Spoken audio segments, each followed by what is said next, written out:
காணப்படுகிறது. ஆனால் வேதம் சொல்லுகிறது என்னவென்று கேட்டால், உங்கள் குறைகளை கிறிஸ்து இயேசுவுக்குள் மகிமையிலே நிறைவாக்குவார். இது ஒரு அருமையான ஒரு வசனம். ஏன் இந்த பவுல் இந்த நிருபத்தை எழுதும் பொழுதே அங்கே பிலிப்பியர் சபையில உள்ளவர்களுடைய வாழ்க்கையிலே ஒவ்வொரு காரியங்களை எழுதி கொண்டே வருகிறார். என்ன காரியத்தை எழுதி கொண்டு வருகிறார்? உங்கள் விசுவாசம் நன்றாயிருக்க வேண்டும், நீங்கள் ஜெபிக்க வேண்டும், நீங்கள் நன்றி செலுத்த வேண்டும், நீங்கள் உங்களுடைய வாழ்க்கையிலே ஆவிக்குரிய வாழ்க்கையிலே நீங்கள் வேதத்தை பிடித்து ஒரு சுடரை போல நீங்கள் பிரகாசிக்க வேண்டும் என்று நீங்கள் ஒளியின் பிள்ளைகளாயிருக்கிறீர்கள். நீங்கள் ஆண்டவருக்கு நன்றி செலுத்த வேண்டும். ஆண்டவர் உங்களுக்கு செய்ததான காரியங்களை தேவ சமூகத்தில் நீங்கள் சமர்ப்பித்து நன்றி செலுத்த வேண்டும் என்று எல்லாம் சொல்லிட்டு வரும் பொழுதே, இப்ப 4வது அதிகாரத்துக்கு வரும் பொழுது ஒரு எதிர்பார்ப்பு இருக்கிறது.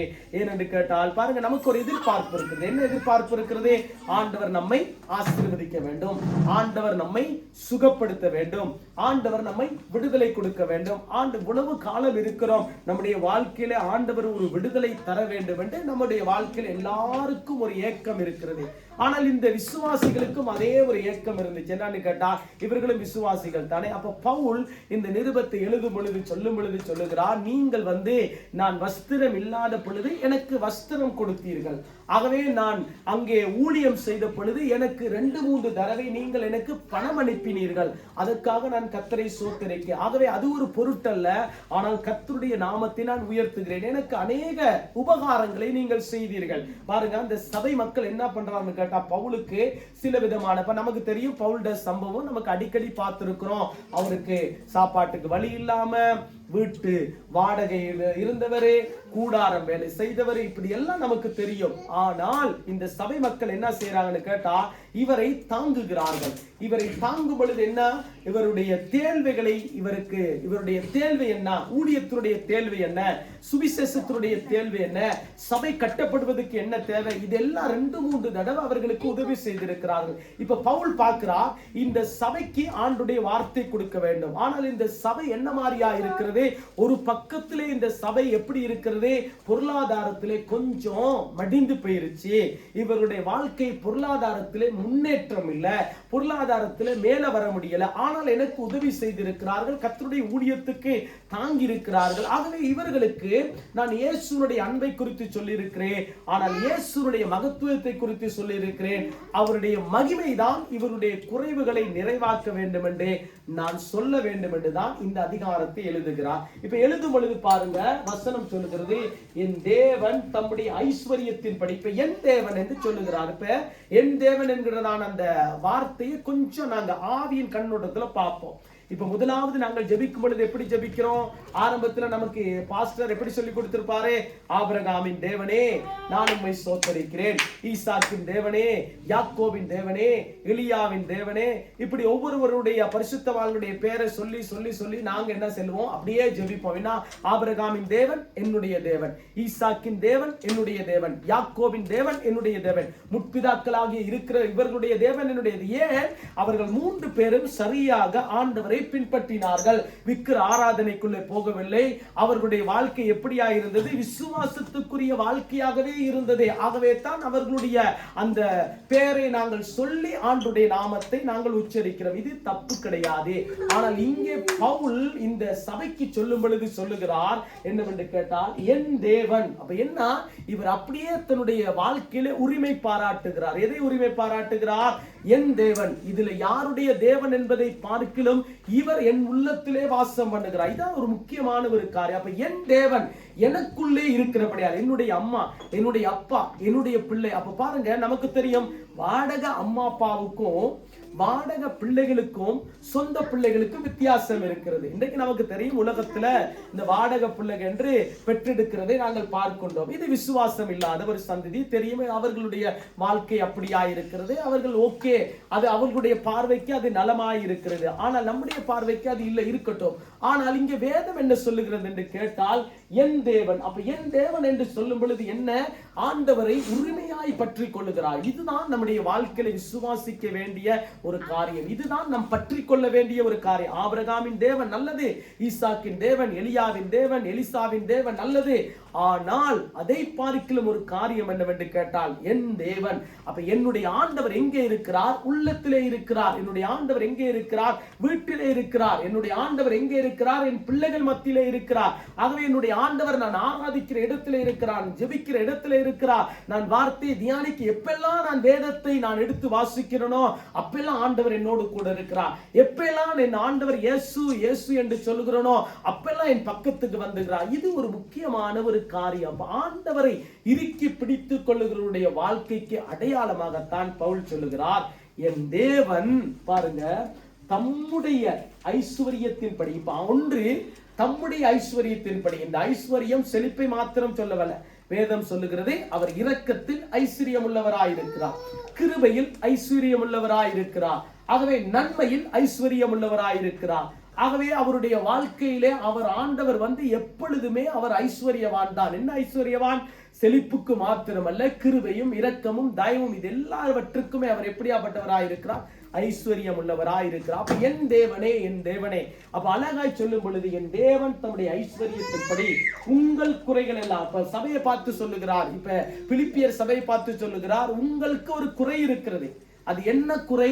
ஒருவேளை உங்களுடைய வாழ்க்கையிலே செழிப்பின் குறைவா இருக்கலாம், பொருளாதாரம் பத்திக்கப்படவில்லை.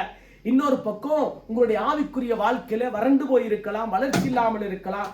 இன்னொரு பக்கத்தில் உங்களுடைய வாழ்க்கையில சரீர பலவீனப்பட்டிருக்கலாம். இப்பதான் அவர் சொல்லுகிறார், உங்கள் குறைகள் எல்லாம் கிறிஸ்து இயேசுவுக்குள் மகிமையிலே தான் நிறைவாக்க முடியும். அப்ப இவர் என்ன சொல்லுகிறார்? என்னால இது நிறைவாக்க முடியாது. நீங்கள் எனக்கு ஊழியத்துக்கு உதவி செய்தீர்கள், நல்லது. நீங்கள் எனக்கு 2-3 தடவை என்னுடைய கேள்விகளை சந்தித்தீர்கள், சுவிசேஷ ஊழியத்துக்காக எனக்கு உதவி செய்தீர்கள், நல்லது. உங்களுடைய சபைக்கு நான் பிரசங்கித்திருக்கிறேன், நல்லது. உங்களுடைய சபைக்கு நான் போதித்திருக்கிறேன், நல்லது. நிருபங்களை எழுதியிருக்கிறேன், நல்லது. ஆனால் உங்களுடைய குறைகளை என்னால தீர்க்க முடியாது, என் தேவன் தீர்ப்பார், என் இயேசு தீர்ப்பார். இதுதான் நாங்கள் விசுவாசிக்க வேண்டிய ஒரு காரியம். இதில் என்ன? மனிதனை நாடுவதை பார்க்கிலும் இயேசுவை நாடுவது மேல். நாசி இல்ல, சுவாசம் உள்ள மனுஷனை நம்புவதை பார்க்கலும் ஜீவனுள்ள தேவனை நம்புவதே மேல் என்று வேதம் சொல்லுகிறது. இப்ப இன்னொரு பக்கத்துல இது ஒரு ஆண்டவருடைய வார்த்தை 100% சரியா இருக்கு. அதுக்குத்தானே முக்கியமான ஒரு காரியம் என்ன? என்னுடைய ஆண்டவர் இந்த காரியத்தை சந்திப்பார். என்னுடைய குறைகள் இருக்கிறதே, ஆனால் அவருடைய மகிமையினாலே நிறைவாக்கும். நல்ல ஊழியக்காரன், பெரிய அப்போஸ்தலர், ஆனால் அவர் சொல்லுகிற வார்த்தை பாருங்க. இப்ப விசுவாசிகளை நடத்துகிற விதம், ஆவிக்குரியவர்களை நடத்துகிற விதம், என் தேவன் தம்முடைய ஐஸ்வர்யத்தின் குறைகளை, அவர் உங்களுடைய குறைகள் எல்லாவற்றையும் அவர் மகிமையிலே தான் நிறைவாக்க. நம்முடைய குறைகள் இந்த 5வது மாதத்தில் நிறைவாக்கப்பட வேண்டும் என்றால், நம்முடைய இந்த 5வது மாதத்திலே அவருடைய மகிமையினாலே நாங்கள் நிரப்பப்பட வேண்டும் என்றால் 100% அவரையே சார்ந்திருக்கிறது தான் இதனுடைய அர்த்தம். அவரையே சார்ந்திருக்கிற பொழுது என்ன நடக்கிறது என்று கேட்டா பாருங்க, இந்த அதிக 4ஆம் அதிகாரத்துல 1வது வசனத்தை கொஞ்சம் டக்குன்னு போடுங்க பார்ப்போம். C'est pourquoi, mes très chers frères et sœurs, que je désire tant revoir, vous qui êtes ma joie et ma couronne, tenez ferme dans le Seigneur, mes bien-aimés. ஆதலால் எனக்கு பிரியமும் வாஞ்சையுமான சகோதரரே, பாருங்க, எனக்கு பிரியமும் வாஞ்சையுமான சகோதரரே, எனக்கு சந்தோஷமும் கிரீடமுமானவர்களே, எனக்கு சந்தோஷமும் கிரீடமானவர்களே, பிரியமானவர்களே, பிரியமானவர்களே, இந்தபடியே கர்த்தருக்குள் நிலைத்திருங்கள், இந்தபடியே கர்த்தருக்குள் நிலைத்திருங்கள். இப்ப முதலாவது அநேக காரியங்கள் இந்த அதிகாரத்தை வீட்டில போய் கொஞ்சம் உட்கார்ந்து வாசித்து பாருங்க. 4 அதிகாரங்களை கிட்டத்தட்ட ஒரு 8 நிமிஷத்துக்குள்ள நல்லா வாசித்தா ஒரு 5-6 நிமிஷத்துக்குள்ள முடிச்சலாம். நாம கொஞ்சம் டைம் எடுத்து வாசித்தா ஒரு 15 நிமிஷமா போகும் ஒவ்வொரு வார்த்தையா வாசிக்கிறதுக்கு. இப்ப என்ன பண்றாரு பவுல்? சொல்லும் பொழுது சொல்லுகிறார், ஆதலால், இப்ப சபையை பார்த்து சொல்லுகிற ஒரு காரியம், ஆதலால் எனக்கு பிரியமும். என்ன? நீங்கள் ஆண்டவருக்கு பிரியமாய் இருந்திருக்கிறீர்கள். முதலாவது என்னவென்று கேட்டால், நான் உங்களுக்கு ஆவியிலே உங்களை வளர்த்திருக்கிறேன், ஆவிக்குரிய வாழ்க்கையை உங்களுக்கு கற்றுக் கொடுத்திருக்கிறேன். ஆனபடியால் நீங்கள் பரலோகத்துக்குரியவர்கள், பரலோகத்திலிருந்து வருகிறதான ஆசீர்வாதத்தை கிறிஸ்து இயேசுவின் நிமித்தம் உங்களுக்கு கொடுக்க போகிறார். ஆகவே அவர்தான் உங்களுக்கு கொடுக்க போகிறார். ஆகவே நிறைவானது இல்லாமல் போகும், அதாவது குறைவானது இல்லாமல் போய் நிறைவானது உங்களுடைய வாழ்க்கையில வரும் என்று வேதம் சொல்லுகிறது போல என்ன சொல்லுகிறார்? எனக்கு பிரியமும் வாஞ்சையுமான சகோதரரே, எனக்கு சந்தோஷமும் கிரீடமானவர்களே. அப்ப என்ன இதுல ஒன்று, அவருடைய வாழ்க்கையிலே, பவுலுடைய வாழ்க்கையிலே அவரை ஊழியத்திலே சந்தோஷப்படுத்தி இருக்கலாம், ஊழியத்திலே ஜெபித்திருக்கலாம், அவருக்கு உதவி செய்திருக்கலாம். இதெல்லாம் நமக்கு இந்த வசனம் நமக்கு காண்பித்து கொடுக்கிறது. ஆனால் அவர் சொல்லுகிறார், கிரீடமானவர்களே, பிரியமானவர்களே, இந்தபடியே கர்த்தருக்குள் நிலைத்திருங்கள். எந்தபடி நிலைத்திருக்க வேண்டும்? அவருடைய மகிமையிலே உங்களுடைய வாழ்க்கை நிலைத்திருக்க வேண்டும். கிறிஸ்து இயேசுடைய மகிமை உங்களுடைய உள்ளத்திலே நிலைத்திருக்க வேண்டும். அந்த மகிமை உங்களுடைய குடும்பத்திலே நிலைத்திருந்தால் தான் என்ன நடக்கிறது? உங்களுடைய ஐஸ்வரியத்தின் குறைகள் எல்லாம் கிறிஸ்து இயேசு அவருடைய மகிமையினாலே நிறைவாக்குவார். இதுதான் இந்தபடி உங்களுடைய வாழ்க்கை. அப்ப என்ன, நம்முடைய வாழ்க்கை இந்த 5வது மாதத்தில் நாங்கள் வந்திருக்கிறோம். நம்முடைய வாழ்க்கையிலே ஆண்டவர் செய்ய போகிறதான அற்புதமான காரியங்களுக்காக, அதிசயமான காரியங்களுக்காக, நன்மையான காரியங்களுக்காக, அவர் நம்முடைய ஐஸ்வரியத்தில் இருக்கிறதான எல்லா குறைகளையும் கிறிஸ்து இயேசுவின் நிமித்தம் அவருடைய மகிமையிலே நிறைவாக்க. அப்ப அதிகமா நேரம் இல்லாதபடியால் 2 காரியத்தை நாங்க பார்ப்போம். ஒன்று, லூக்கா எழுதின சுவிசேஷத்திலே 7ஆம் அதிகாரத்திலே 1வது வசனத்தை கொஞ்சம் நாங்க வாசித்தோம்னு சொன்னா, இதுதான் மத்திய எழுதின சுவிசேஷத்தில் நமக்கு இருக்கிறது. ஆனபடியால் லூக்கா 7ஆம் அதிகாரத்தை அவருக்கு அடுத்து வாசிக்க பார்ப்போம். 1வது வசனத்தை, லூக்கா 7ஆம் அதிகாரம் 1வது வசனத்தை. Après avoir achevé tous ses discours devant le peuple qui l'écoutait, Jésus entra dans Capernaum. Amen. வாசிங்க பார்ப்போம்.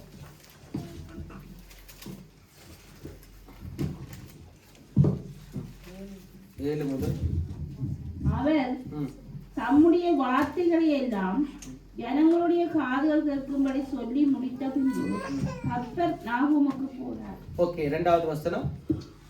அங்கே 100க்கு அதிபதியாகிய ஒருவனுக்கு பிரியமான வேலைக்காரன் வியாதிப்பட்டு மரண அவஸ்தையா இருந்தான். ஓகே, இப்ப இந்த நல்லா தெரியணும், இந்த சம்பவம் ஏற்கனவே நீங்கள் வாசித்திருக்கலாம், கேட்டிருக்கலாம்.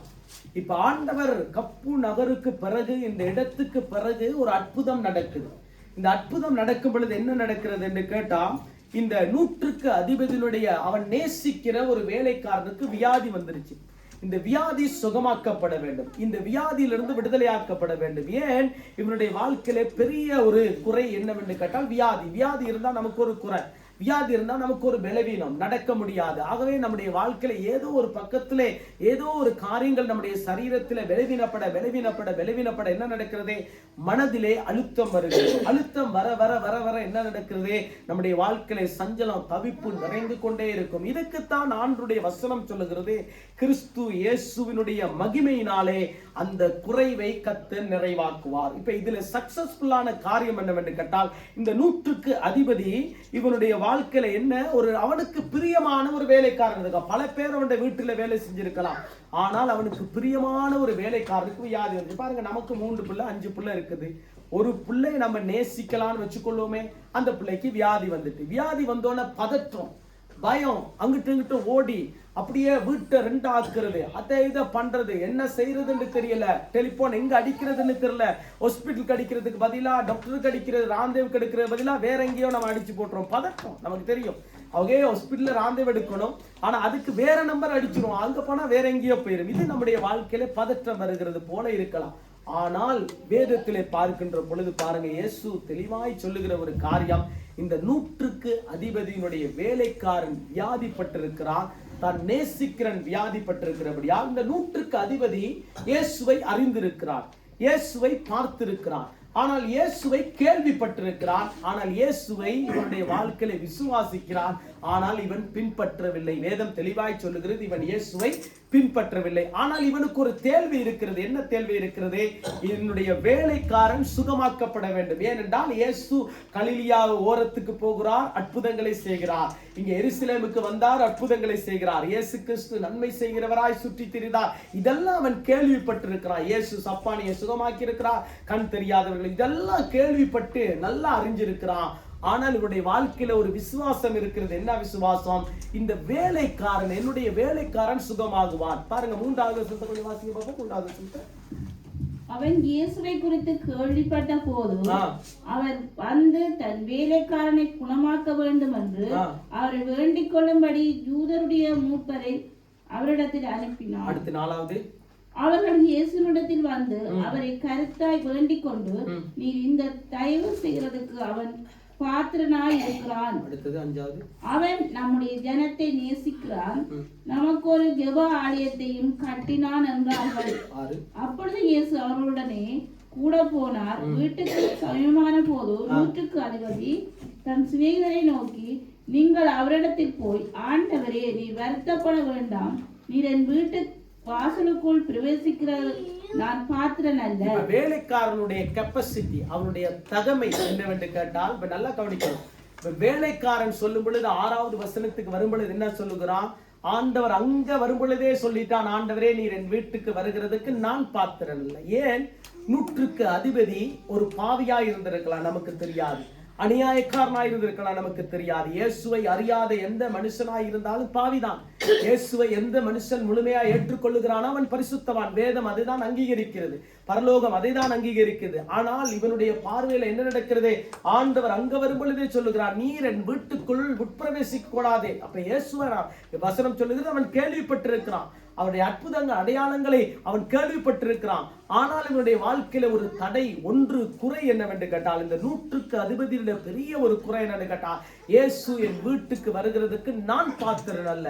ஆனால் வேதம் சொல்லுகிறதே, அவருடைய மகிமையினாலே நம்முடைய வாழ்க்கை நிறைவாய் மாற்றுகிறவராய் இருக்கிறார். நம்முடைய வாழ்க்கை ஒரு ஏதோ அலங்கோலமான ஒரு வாழ்க்கையாய் இருந்த பொழுதே ஆண்டுடைய மகிமை உள்ளே பிரவேசித்தது, இருதயத்திலே பிரவேசித்ததே, நாங்கள் நிறைவுள்ள மனிதர்களாய் மாறிவிட்டோம். அதே போல இவனுடைய வாழ்க்கையில் என்ன நடக்கிறது என்று கேட்டா, இப்ப 7வது வசனத்தை நீங்க வாசிக்கும் பொழுது பாருங்க, 7வது வசனத்தை வாசிக்க பார்ப்போம். நான் உம்மிடத்தில் வரவும் என்னை பாத்திரனாக எண்ணவில்லை, ஒரு வார்த்தை மாத்திரம் சொல்லும், அப்பொழுது என் வேலைக்காரன் சொஸ்தமாவான். ஓகே, இப்ப அடுத்த வசனத்துக்குள்ள போறதுக்கு டைம் இல்ல. இப்ப என்ன? நீர் ஒரு வார்த்தை சொன்னால் போதும், என்னுடைய வேலைக்காரன் சொஸ்தமாவான். இது மகா பெரிய ஒரு விசுவாசம். இந்த விசுவாசம் 100க்கு 100 வீதம் ஆண்டவரை விசுவாசிக்கிற ஒரு மனுஷனாய் இருக்கிறான். என்ன? 100க்கு அதிபதி. அவன் சொல்லுகிறான், எனக்கு நான் 100க்கு அதிபதியாத்தான் இருக்கிறேன். ஒருத்தனை போனா போவான், வானா வாவான். அந்த அளவுக்கு நான் வேலைக்காரனை வைத்திருக்கிறேன், அந்த அளவுக்கு நான் ஐஸ்வர்யனா இருக்கிறேன். ஆனால் என்னுடைய வாழ்க்கையில ஒரு குறை இருக்கிறது. என்னவென்று கேட்டால், நான் உன்னுடைய அந்த அன்பின் நிமித்தம், உம்முடைய அரவணைப்பின் நிமித்தம் நான் வருகிறதுக்கு ஆசைப்படுகிறேன். ஆனால் ஒரு தடையாய் காணப்படுகிறது. என்னவென்று கேட்டால், நீர் என்னுடைய வீட்டுக்கு வருகிறதுக்கு ஒரு தடை காணப்படுகிறது.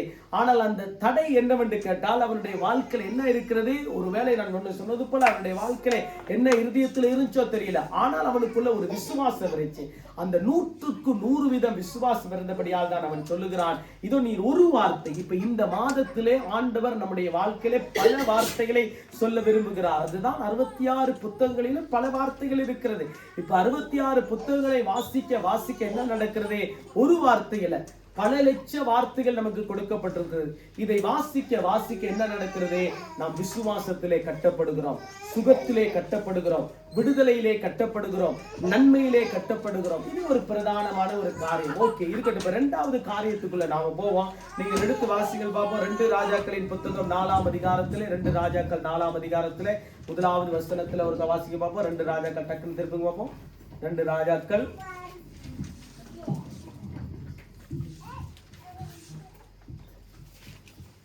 2 ராஜாக்கள் 4ஆம் அதிகாரத்தை எடுத்து 1வது வசனத்தை ஒரு வாசிக்க தம்பி பார்ப்போம். Une femme de la communauté de prophètes cria à Élisée, ton serviteur mon mari est mort et tu sais qu'il craignait l'Éternel. Or le créancier est venu pour prendre mes 2 enfants et faire 2 de ses esclaves. ஆமென். வாசிக்க பார்ப்போம். தீர்க்கதரிசிகளுடைய புத்திரர் ஒருவனுக்கு மனைவியாயிருந்த ஒரு ஸ்திரீ எலிசாவை பார்த்து, உமது அடியாளாகிய என் புருஷன் இறந்து போனான், உமது அடியாள் கர்த்தருக்கு பயந்து நடந்தான் என்பதை அறிந்து, கடன் கொடுத்தவன் இப்பொழுது 2 குமாரரையும் தனக்கு அடிமைகளாக்கி கொள்ள வந்தான் என்றார். ஓகே, இப்ப இந்த சம்பவம் நல்லா நமக்கு தெரியும். இப்ப எலிசா தீர்க்கதரிசியினுடைய வாழ்க்கையிலே ஒரு பெரிய ஒரு அற்புதத்தை எலிசா தீர்க்கதரிசியின் மூலமா இந்த விதவைக்கு செய்கிறார். எங்க முதல் வசனத்தை வாசிக்கும் பொழுது என்ன நடக்கிறது? ஒரு பெரிய ஒரு குறை, என்ன? கடன். ஏனென்று கேட்டால், இவர்களுடைய வாழ்க்கையிலே கணவன் மரித்து போய்விட்டார், 2 பிள்ளைகள் இருக்கிறார்கள். 2 பிள்ளைகளும் இருக்கிறபடியால் கடன் கொடுத்தவன் என்ன பண்ணிட்டான்? உன்னுடைய பிள்ளைகளை எனக்கு அடிமையாகத்தான் இருக்க வேண்டும். இந்த அடிமைகளாக இருந்தால்தான் உன்னுடைய கடன் தீர்க்கப்பட முடியும், இல்லாவிட்டால் தீர்க்கப்பட முடியாது. ஆகவே 2 பிள்ளைகளை என்ன நடக்கிறதே, ஆகவே நீர் எனக்கு தரத்தான் வேண்டும் என்று ஒரு பிடிவாதத்தில் இருக்கிறான். யார் இருக்கிறார்? கடன் கொடுத்தவன் இருக்கிறான். இப்ப இவனுடைய வாழ்க்கையில என்ன ஒரு காரியம் என்று கேட்டா, என்னுடைய ஊழியக்காரன், என்னுடைய கணவன் நல்லாதான் இருந்தார், உண்மையுள்ளவராகத்தான் இருந்தால், அவர் ஒரு தீர்க்கதரிசி. ஆனால் இருப்பினும் என்ன நடந்தது? அவர் மரித்து போய்விட்டார். மரித்து போன பிற்பாடு குடும்பம் என்ன ரீதிக்கு வந்துருச்சு? நடுத்தெருவுக்கு வந்துருச்சு. கடனுக்கு வந்துட்டு, கஷ்டத்துல வந்துட்டு, வேதனைக்குள்ள வந்துட்டு. இப்ப கடன் கொடுத்தவன் டார்ச்சல் பண்ணிக்கொண்டே இருக்கிறான். அடிக்கடி நீ கடனை கொடு, கொடுக்கறதுக்கு வழி இல்ல. சிறு பிள்ளைகள் 2 பேரும் பெரிய அளவுல வேலை செய்யக்கூடிய அளவுக்கு இல்ல. தன் விதவை, தான் போய் இன்னொரு இடத்துல வேலை செய்யக்கூடியதற்கான தகுதி இல்ல, ஒரு பலன் இல்ல, ஒரு ஸ்ட்ரென்த் இல்ல. ஆனப்படியால் என்ன நடக்கிறது? இப்ப இவளுக்கு ஒரே ஒரு வழி இருக்கிறது என்னவென்று கேட்டால், தேவ சமூகம் தான். இன்றைக்கு நான் சொல்லுகிறேன், தேவ சமூகத்தை நாடுகிற பொழுது, ஆகவே கர்த்தர் நிச்சயமாய் ஏதோ ஒரு ரீதியிலே அவர் அற்புதம் செய்வார். இதுதான் இவருடைய வாழ்க்கையில நடந்த ஒரு அற்புதம். பாருங்க, இன்றைக்கு நம்முடைய வாழ்க்கையில பல போராட்டம், பல பொருளாதார பிரச்சனை. இந்த 4 மாதங்கள் நம்முடைய வாழ்க்கையில பொருளாதாரத்துல பிரச்சனை இருந்திருக்கலாம். 4 மாதங்கள் ஏதோ ஒரு ரீதியில கடன் பிரச்சனைக்குள்ள போயிருக்கலாம். ஏதோ ஒரு காரியங்கள் கட்ட முடியாத ஒரு சூழ்நிலை, சரீர பலவீனம், குடும்ப சூழ்நிலைகள், இது எல்லாவற்றை பார்க்கலும் தேவ சமூகத்தை நோக்கி பார்க்கிற பொழுது இதுதான் நம்முடைய வாழ்க்கையில வெற்றி தரும் என்று 100க்கு 100% விசுவாசிக்கிற பொழுதே வேதம் சொல்லுகிறதே, அவருடைய ஐஸ்வரியத்தின்படி கர்த்தர் தம்முடைய ஐஸ்வரியத்தை கொடுத்து நம்முடைய குறைகள் எல்லாம் நிறைவாக்க அவர் வல்லமை உள்ளவராயிருக்கிறார். இப்ப இந்த மகளுடைய இந்த இதனுடைய வாழ்க்கை கொஞ்சம் ஆவிக்குரிய வாழ்க்கையில கண்ணோட்டத்துல நாங்க பார்த்தோம் என்று சொன்னால், ஆவிக்குரிய கண்களிலே, ஆவிக்குரிய இருதயத்திலே, ஆவிக்குரிய சிந்தையில நாங்கள் பார்ப்போம் என்று சொன்னால், நமக்கு இதே அற்புதம் தான் நடக்கும், இதே அதிசயம் தான் நடக்கும். பாருங்க, இப்ப 2வது வசனத்துக்குள்ள வாசிக்க பார்ப்போம். 2வது வசனத்துல எலிசா அவளை நோக்கி, நான் உனக்கு என்ன செய்ய வேண்டும்? இப்ப ஆண்டவர் இன்றைக்கு நமக்கு ஒரு காரியத்தை கற்றுக் கொடுக்கிறார். இப்ப அன்றைக்கு நல்ல தீர்க்கதரிசிகள் இருந்தார், நல்ல பரிசுத்தவான்கள் இருந்தார். உயிரோடு எழுப்புவார்கள் செத்து போனவர்களை, சப்பானியை நடக்க பண்ணுவார்கள். ஆகவே இன்றைக்கும் நாம் விசுவாசித்தால் அது நடக்கும். இருக்கட்டும் ஒரு பக்கத்தும். இப்ப ஆண்டவரை பார்த்து ஆண்டவர் நமக்கு கேட்கின்ற ஒரு கேள்வி, இந்த 5வது மாதத்திலே நமக்கு ஆண்டவர் என்ன செய்ய வேண்டும்? இப்ப ஆண்டவரிடத்திலே ஆண்டவர் நமக்கு கேட்கிற ஒரு கேள்வி, நான் உனக்கு என்ன செய்ய வேண்டும்? அப்ப ஆண்டவர் நமக்கு கேட்கின்ற பொழுது எப்படி கேட்பார்? வேதத்தை வாசிக்க கேட்பார். என்னத்தை கேட்பார்? இந்த மாதத்துல உனக்கு என்ன தேவைகள் இருக்கிறது? ஆண்டவருக்கு ஏற்கனவே தெரியும். ஆகவே வேதம் சொல்லுகிறதே, அவரை நான் முன்கூட்டியே அறிந்திருக்கிறார். நாம் வாயிலிருந்து சொல் புறவதற்கு முன்பதாகவே அவர் அறிந்திருக்கிறார் என்ன தேவை என்று. ஆனால் இருப்பினும் ஆண்டவர் நம்முடைய வாயிலிருந்தே, நம்முடைய இருதயத்திலிருந்தே, நம்முடைய சிந்தையிலிருந்து என்ன வருகிறது என்பதை ஆண்டவர் எதிர்பார்க்கிற பொழுதே, நான் உனக்கு என்ன செய்ய வேண்டும் என்று கேட்கின்ற பொழுதே ஆண்டவரிடத்துல கேட்கலாம். ஆண்டவரே, இந்த 4 மாதம் என்னுடைய வாழ்க்கையில சரியான ஒரு பொருளாதாரத்துல ஒரு வளர்ச்சி இல்லை, என்னுடைய பிள்ளைகளுடைய படிப்பு காரியத்தில் ஒரு வளர்ச்சி இல்லை, என்னுடைய குடும்பத்தில் ஒரு வளர்ச்சி இல்லை, இந்த 4 மாதம் என்னுடைய வாழ்க்கையில ஏதோ ஒரு சஞ்சல, ஒரு தவிப்பு தான் வந்து கொண்டிருக்கேன், நான் எதிர்பார்த்தபடி என்னுடைய வாழ்க்கை அமையாமல் போய்விட்டேன். ஆனாலும் நீ கேட்கிறீர் அல்லவா? இன்றைக்கு ஆண்டவரே, இந்த விண்ணப்பத்தை உன்னுடைய சமூகத்திலே வைக்கிறேன், இந்த ரெக்வெஸ்டை உன்னுடைய சமூகத்திலே வைக்கிறேன், நீர் எனக்கு சந்தித்து தருவீராக. இதுதான் நானும் நீங்களும் கேட்க வேண்டிய ஒரு காரியம். இப்ப பாருங்க, இந்த வசனம் சொல்லுகிறது, வாசிங்க பார்ப்போம். எலிசா அவளை நோக்கி, நான் உனக்கு என்ன செய்ய வேண்டும்? கேள்விக்குறி போட்டிருக்கு. அடுத்தது, வீட்டில் உன்னிடத்தில் என்ன இருக்கிறது? இப்ப வீட்டுல உனக்கு என்ன இருக்கிறது என்று கேட்டார். சொல் என்றார். அதற்கு அவள் ஒரு குடம் எண்ணெய் அல்லாமல், இப்ப ஒரு குடம் எண்ணெய் அல்லாமல் உமது அடியாளுடைய வீட்டில் வேறொன்றும் இல்லை என்றாள். இப்ப உமது அடியாளுடைய வீட்டில் வேறொன்றும் இல்லை. ஏன் என்று கேட்டால், விதவை, 2 சிறு பிள்ளைகள். இப்ப வழி இல்ல, சாப்பாட்டுக்கு வழி இல்ல, கடன் கொடுக்கிறதுக்கு வழி இல்ல. இவர்கள் 2 பேருடைய 3 பேரும் இருக்கிறாங்க, 2 பிள்ளைகள் இருக்கிறாங்க. ஆனால் இவருடைய வாழ்க்கையில என்ன? ஒரே ஒரு எண்ணெய் கூட மாத்திரம் தான் இருக்கிறது. இதை வச்சுதான் இவருடைய வாழ்க்கையே கடத்த வேண்டும், இதை வச்சுதான் ஜீவிக்க வேண்டும். எண்ணெய் வச்சு என்ன செய்ய முடியும்? கொழுப்பு தான் போகும். சாப்பிட கொழுப்பு தான் வரும். சாப்பிட நம்முடைய உடம்பு தான் போகும். எண்ணெய் வச்சு என்ன செய்ய முடியும்? சரி, எண்ணெய் இருக்கட்டு ஒரு பக்கம், அதுக்கு வேணுமே மத்ததை போட்டு சமைக்கிறதுக்கு இப்ப ஒன்றுமே இல்லையே, என்ன மாத்திரம் தான் இருக்கு. இப்ப உள்ளத்துல இருந்து அவள் சொல்லுகிற ஒரு காரியம் என்னவென்று கேட்டால், உண்மையை சொல்லுகிறார். ஆண்டவரே, எனக்கு வீட்டுல ஒரு குடம் எண்ணெய் மாத்திரம்தான் இருக்கிறது. இன்றைக்கு நம்முடைய வாழ்க்கையில இந்த 4வது 5வது மாதத்திலே ஒன்றே ஆண்டவர் கேட்கும் பொழுது, ஆண்டவரே உம்மிடத்துல என்ன இருக்கிறதுன்னு கேட்கும் பொழுது, ஆண்டவரே என்னிடத்துல இருக்கிறது என்ன இருக்கிறதே? விசுவாசம் இருக்கிறதே. என்னிடத்திலே ஆண்டவரை கர்த்தாவே ஜெபம் இருக்கிறதே. ஆண்டவரே என்னிடத்திலே வேத வாசிப்பு இருக்கிறதே. ஆண்டவரே என்னிடத்திலே பரிசுத்தமான ஒரு வாழ்க்கை இருக்கிறது. என்னிடத்திலே ஆண்டவரே 100% உண்மைதான் நான் சார்ந்திருக்கிறேன். ஆகவே இதெந்த பட்டியல் எல்லாம் நாம போட்டு போட்டு போட்டு போட்டு ஆண்டவரிடத்துல காட்டும் பொழுதே ஆண்டவர் என்ன பண்றாரு கேட்டா, இந்த விதவைக்கு இறங்கின ஆண்டவர் இந்த 2 பிள்ளைகளுக்குடைய வாழ்க்கையிலும் இறங்கின ஆண்டவர் ஏன் நம்முடைய வாழ்க்கைக்கு இறங்க மாட்டார்? பாருங்க, அவள் சொல்லும் பொழுது, ஆண்டவரே அதற்கு அவள் ஒரு குடம் எண்ணெய் அல்லாமல் உமது அடியாளுடைய வீட்டிலே வேறொன்றும் இல்லை. என்ன? வேற ஒண்ணுமே கிடையாது. இதை தவிர ஒன்றுமே கிடையாது. அப்ப என்ன? என்கிட்ட விசுவாசம் இருக்கிறது. ஓகே, என்னுடைய வாழ்க்கையினுடைய குறைவுகளை கர்த்தர் நிறைவாக்குவார். அவருடைய மகிமையினாலே நிறைவாக்குவார். அவருடைய ஐஸ்வர்யத்தினாலே என்னை நிறைவாக்குவார். ஏன் என்று கேட்டால், எனக்குள்ள இருக்கிறது என்ன? விசுவாசம் இருக்கிறதே. எனக்குள்ள என்ன இருக்கிறதே? அவரை பற்றி கொண்டதான நேசம் இருக்கிறதே.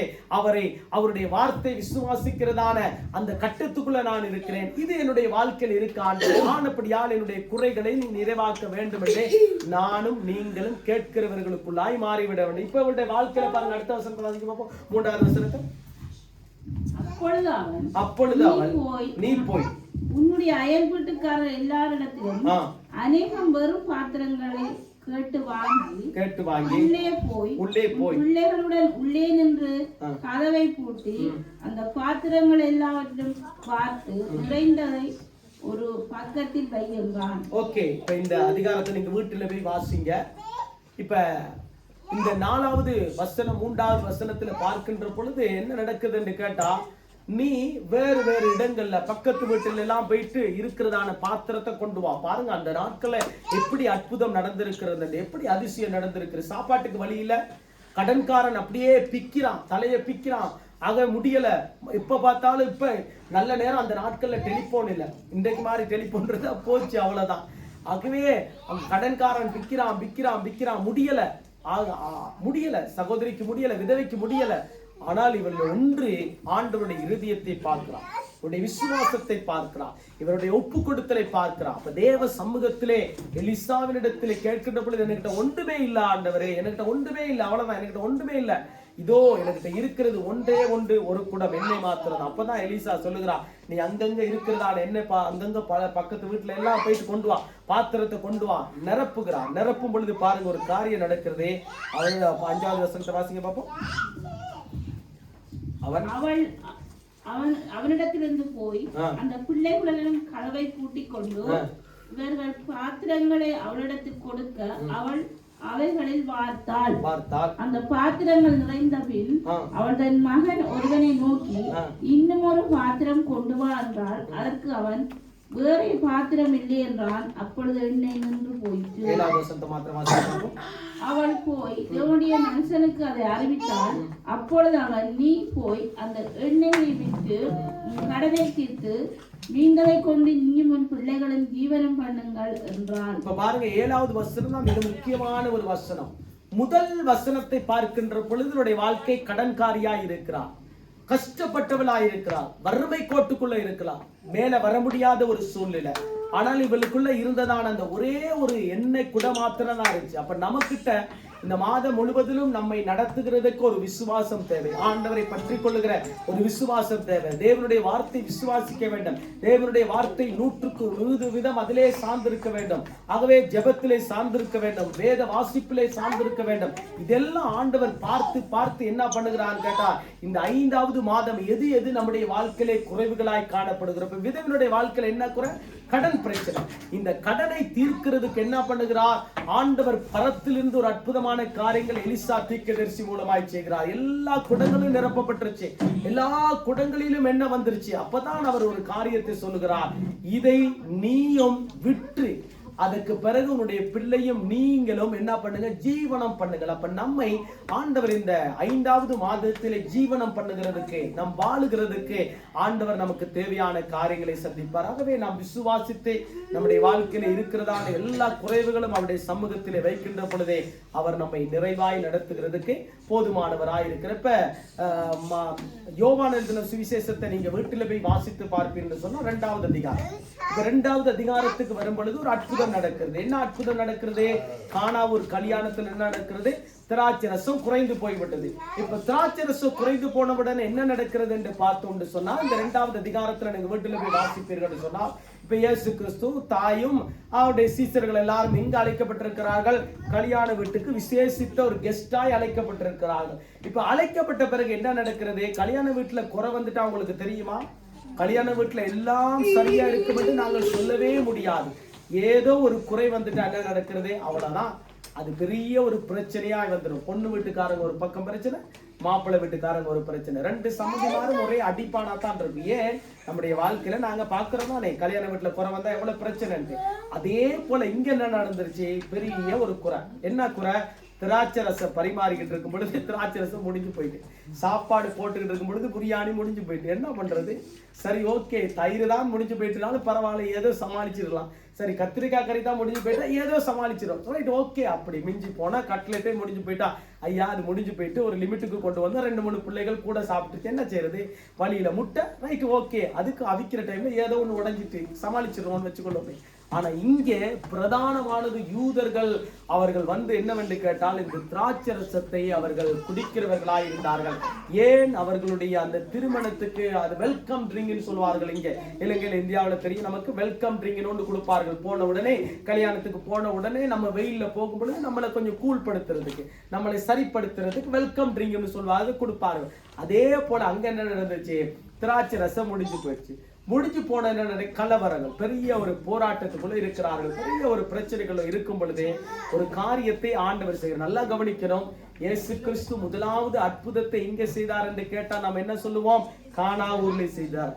இதே அற்புதத்தை எங்கே முதலாவது செய்தார் என்று பழைய ஏற்பாட்டுல பார்த்தோம்னு சொன்னா, ஏதேன் தோட்டத்திலே ஆண்டவர் பல அற்புதங்களை செய்தார். அப்ப குடும்பத்தை ஆண்டவர் நேசிக்கிறார், பிள்ளைகளை ஆண்டவர் நேசிக்கிறார். அப்ப ஆண்டவர் எங்கே அற்புதம் செய்ய வேண்டும்? இந்த திருமண வீட்டிலே அற்புதம். அப்பதான் திருமண வீட்டிலே ஏன் அற்புதம் செய்கிறார்?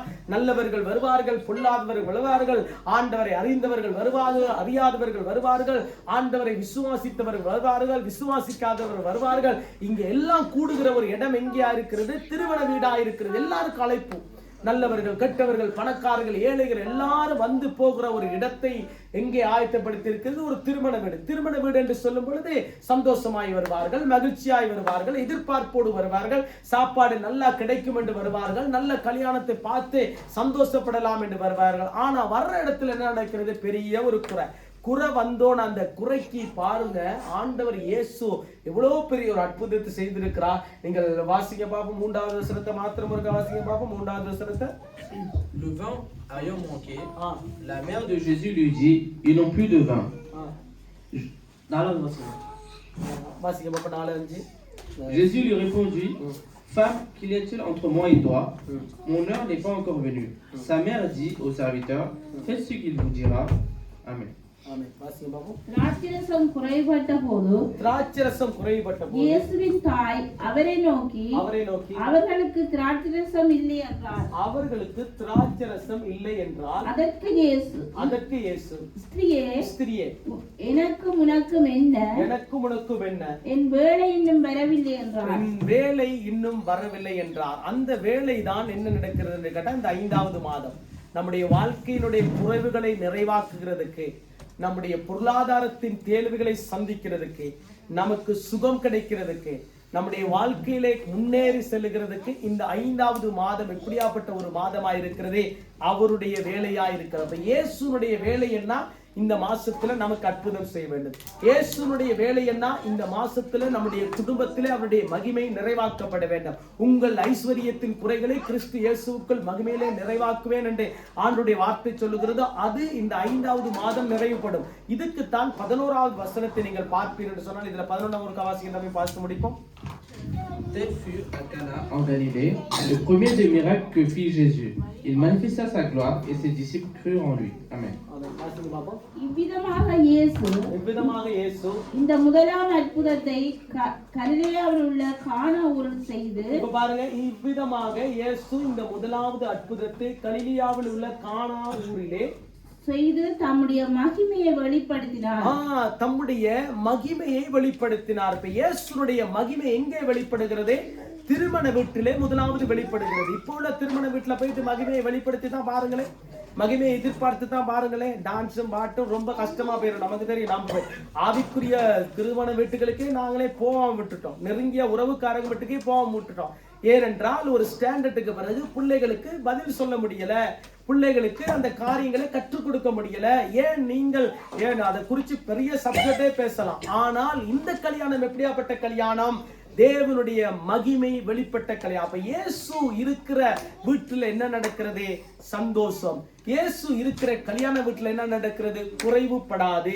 அப்ப இயேசு நம்முடைய குடும்பத்துல இருந்தார் என்று சொன்னால் ஒரு காலமும் இந்த 5வது மாதத்திலே ஒரு குறைவும் இல்லாமல் கர்த்தர் நம்மை நன்மையாய் நடத்துவார். இதுதான் வசனம் சொல்லுகிறது. பாருங்க, இவ்விதமாய் முதலாவது அற்புதத்தை செய்தார். ஏனென்று கேட்டால் தம்முடைய மகிமை வெளிப்படுத்தினார். அவருடைய சீசர்கள் அவரிடத்திலே விசுவாசம் வைத்தார்கள். இப்ப பாருங்க, இந்த சீசர்கள் எல்லாம் என்ன பண்றாங்க? இயேசுவோட போனார்கள், வந்தார்கள், சாப்பிட்டார்கள், இருந்தார்கள். ஆனால் இந்த அற்புதத்தை கண்டோனதான் என்ன பண்ணுகிறது? இந்த 12 பேருக்குள்ள விசுவாசம் இருந்துச்சு. ஏன்? அதற்கு முன்பதாக அவர்களுக்கிட்ட விசுவாசம் இருந்துச்சா அவிசுவாசம் இருந்துச்சான்னு நமக்கு தெரியாது. ஏன்? முதலாவது அற்புதத்தை கண்டார்கள். அப்ப முதலாவது அற்புதம் இந்த திருமண வீட்டில் நடந்த பொழுது எப்படி நடந்தது? அவருடைய மகிமையை வெளிப்படுத்தினார். இப்ப பிலிப்பியர் 4:19 என்ன பவுல் சொல்லுகிறார்? அவர் தம்முடைய ஐஸ்வரியத்தின் குறைகள் எல்லாம் அவர் உங்களுக்கு நிறைவாக்கி தருவார். உங்களுடைய ஐஸ்வரியத்தின் குறை இருக்கிறதா? அதெல்லாம் தம்முடைய மகிமையினாலே அவர் நிறைவாக்க. அந்த மகிமை தான் முக்கியம். அப்ப திருமண வீட்டில் என்ன நடக்கிறது? அவருடைய மகிமை வெளிப்படுகிறது.